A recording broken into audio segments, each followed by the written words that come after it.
say every palace hides two kinds of people, the ones who are seen and the ones who are forgotten. And in the golden halls of the kingdom of Alden, where chandeliers glimmered like captured stars, one prince had chosen to forget love altogether. Prince Alexander, tall, striking, cold as the marble that lined his corridors.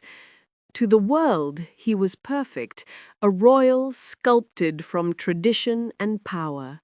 But inside he carried a silence, the kind that hums between heartbeats when you've given up on ever being understood. They called him the untouchable prince, and perhaps he believed it too. Every morning the palace came alive with murmurs, staff rushing, cameras waiting outside, the kingdom's gossip pages spinning stories of royal dinners and arranged alliances. But in all that noise, one voice went unnoticed, that of a young maid named Ilara. She wasn't born to be seen, not with her simple uniform and quiet grace. She worked in silence, moving like a soft breeze through the grand halls, polishing glass, arranging roses, setting the prince's study just the way he liked it. And though she never spoke to him, she knew him better than most. The books he left open halfway, the letters he never sent, the photograph on his desk of a mother long gone, a childhood long buried. He didn't believe in love anymore, not since betrayal had shattered his family's perfect portrait. So when the court announced their upcoming engagement to Lady Clarice of the North House, the kingdom rejoiced. The prince would finally marry, the ground would rest easy. But Alexander, he merely nodded, smiled for the cameras, and went back to his loneliness. One evening, as rain whispered against the palace windows, Ilara entered his private study. The lights were dim, candles flickering like shy stars. She carried a tray, tea, warm bread, and silence. And there he was, seated by the window, unbuttoned collar, the prince out of the picture-perfect mask. His gaze lifted. For a moment, their eyes met. No words, just a pause. A glance that felt heavier than all the gold in his crown. He frowned. "You're new here." Ilara lowered her head. "No, Your Highness. I've been here for 3 years." Something flickered in his expression, confusion, then a hint of shame. How strange, he thought, that someone could live within his walls, and he'd never once seen her. That night, the tea went untouched, but something else had been stirred. Over the days that followed, he began to notice her, the maid with quiet eyes and a kind of peace he'd long forgotten existed. When she arranged his books, she hummed softly, not a song of joy, but something wistful, like remembering a dream. And without realizing it, Alexander found himself listening, waiting for that hum. He'd watch her reflection in the glass doors of his balcony, pretending to read while his heart betrayed him with curiosity. What was it about her? Her calm, her courage to exist in a world that never saw her. And then, one morning, fate, that mischievous artist, decided to paint chaos. A scandal had erupted. A royal document leaked. The press was outside. Cameras flashed. Reporters shouted his name. And in that storm of panic, Ilara accidentally stepped into the prince's defense, literally shielding him from a falling lens light. He caught her as she stumbled, her hands trembling against his chest, eyes wide. For the first time, the untouchable prince touched someone without a crown, without a title. And for the first time in years, he felt alive.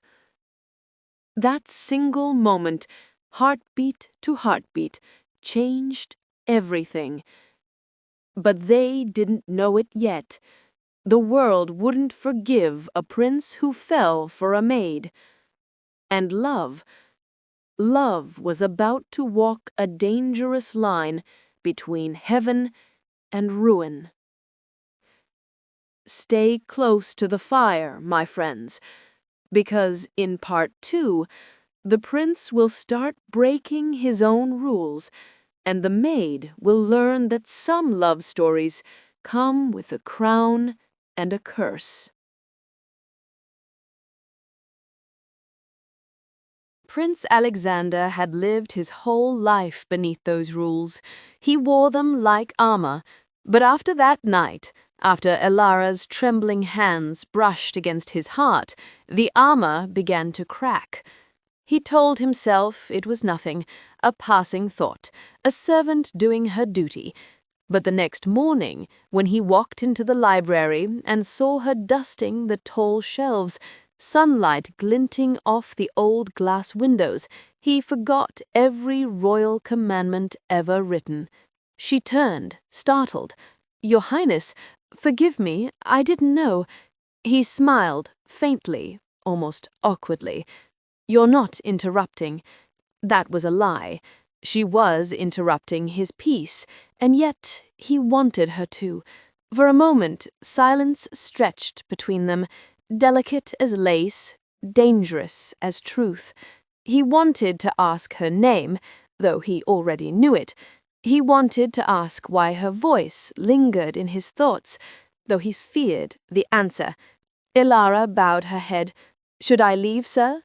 Alexander hesitated. The prince in him said yes, but the man whispered no. "Stay," he said finally. "Just stay." She stayed, not because she dared to, but because the way he said it, gentle, uncertain, made her heart forget the difference between command and confession. Over the next few days he found reasons to pass her path, a forgotten document in the gallery, a chance stroll through the servants' garden. Every encounter, small, brief, forbidden, but alive. And with every glance, every quiet word, something rare grew between them, something the palace walls had never heard before: laughter. You see, Alexander had never laughed without rehearsing, not at royal dinners, not with noble women who practiced their smiles in mirrors. But Ilara, she made him forget how to pretend. One evening, she found him sitting under the magnolia tree, far from the lights. His jacket off, crown gone, just a man. "Do you ever wish," she asked quietly, "that you could live without all of this?" He looked up, surprised. "Without what?" "The rules, the eyes watching, the expectations." He almost said no, but instead, every single day. Their eyes met, unguarded this time. He saw honesty where he'd only ever seen obedience.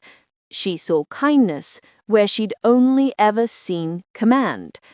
For a heartbeat, the world shrunk to two people beneath a quiet tree, a prince and a maid, two souls forgetting who they were supposed to be.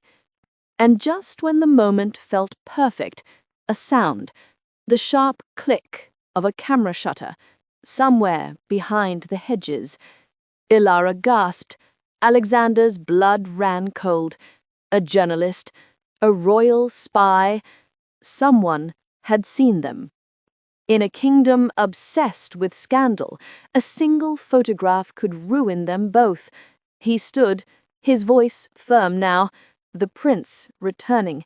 "Go back inside, Ilara, now." Her lips parted.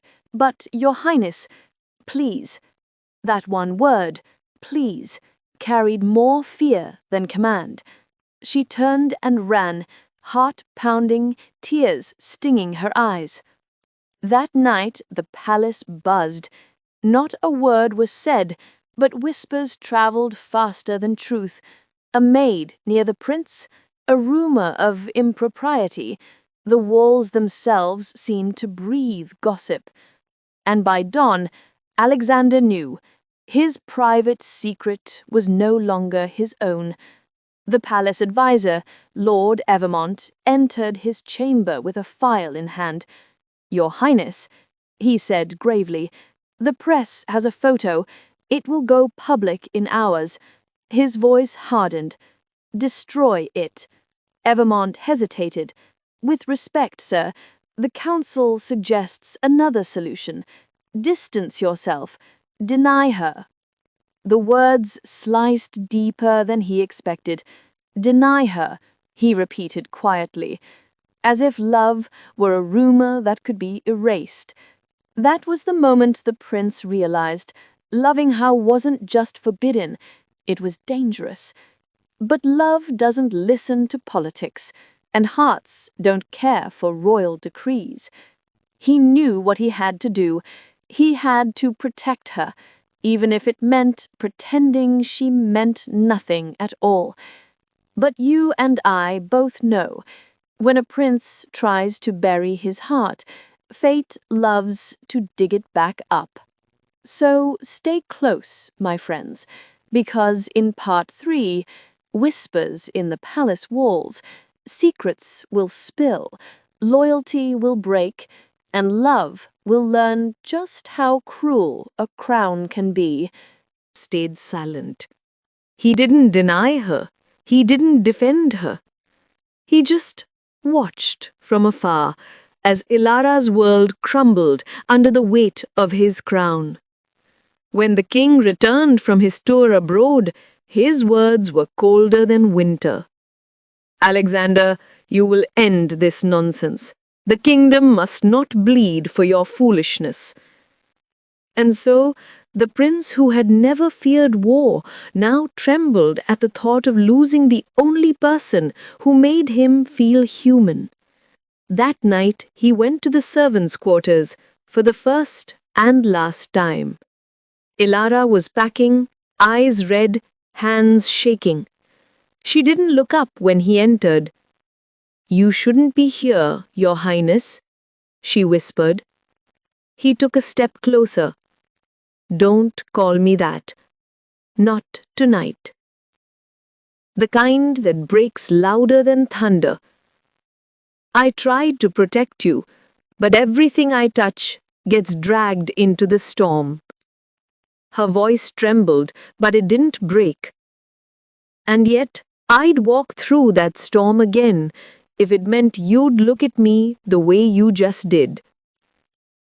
He wanted to say he loved her, to promise her the impossible, but the truth was, love couldn't rewrite bloodlines or royal laws.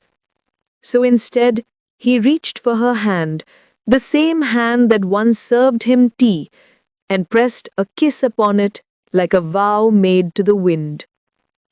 "When they ask about me, tell them I was kind." "And when they ask about me?" she asked softly. He smiled sadly. "I'll tell them you taught a prince how to love." The next morning, Ilara was gone. No farewell, no letter. Just the faint scent of magnolia left behind in the garden, the place they'd once laughed beneath. Years later, the world would know him as a wise ruler, calm, fair, beloved by all. But those who looked closely would sometimes catch him standing alone in the gardens, staring at nothing, fingers brushing a single white flower. He never married. He never forgot. Because some love stories aren't meant to be perfect. They're meant to be remembered.